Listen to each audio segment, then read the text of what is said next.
So last night I was watching the Laker game, Laker versus the Suns, and I watched Devin Booker get a little injured. It wasn't a major injury. He was able to play like right after, but it looked like he like bumped his knee or hurt his knee.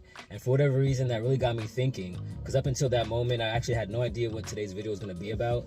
I was planning on maybe not even making a video, but that kind of popped something into my brain about building resilience. It made me think about, how does he train? Does he train for injuries? Do athletes train for injuries in terms of like preparing for injuries? And what I mean by that, I'm not talking about the typical like mobility, flexibility type of exercises. I'm talking about impact, right? Being able to handle impact and getting hit. And so like when you think about working out, I guess we're intentionally causing ourselves pain to a point, right? We're building that strength so our bones and muscles could be stronger, so that when we're dealing with things in the real world, we'll be able to handle it. And so that translated into thinking about, I talk about him a lot. Well, recently I've been talking about him a lot, Big Mike, from the gym. How he's a fighter, right? And I was thinking about his threshold for pain is a lot higher than my threshold for pain. My threshold for pain is, as far as I'm concerned, is extremely low. I have a low threshold for pain, which people are always surprised because I have a lot of tattoos, but that's a lot different than getting hit in the face and getting hit all over the place, right? And so because Mike or other fighters, and he also played hockey too, so hockey and being a fighter, obviously you have to have a pretty high threshold for pain.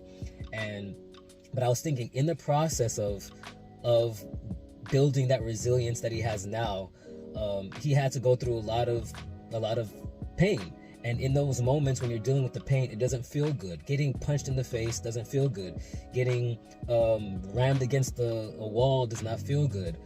Sometimes when you're working out and you're getting those last few sets in, it doesn't feel good. It hurts, right? You're going through pain, but for a better purpose, or for a better cause, or for your own personal strength and endurance and resilience.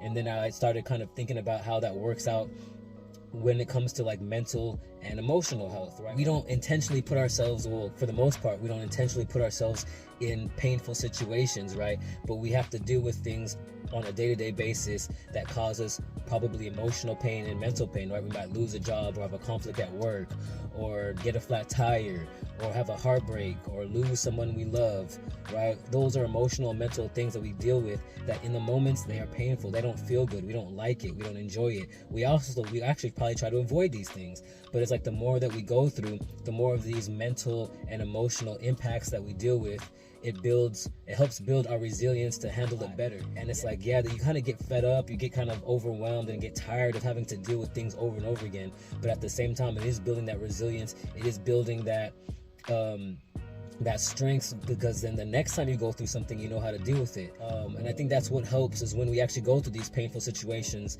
it helps us know that yes, we can get through this. Yes, in those moments it sucks, it hurts, it's painful, it's tragic, but it helps you build that mental and emotional resilience to know that yes, I will be able to get through this. Just like when we're working out, right? This is painful, it's hard, but I know I'm going to be able to get through this. And that's just what my mind was thinking about. Hopefully that made sense to what I was trying to make it make sense to, right? Watching a simple Laker game now has me thinking deeply, right? Kind of random. But anyways, hopefully this was helpful. So anyways, with that being said, I will see you guys in the next video.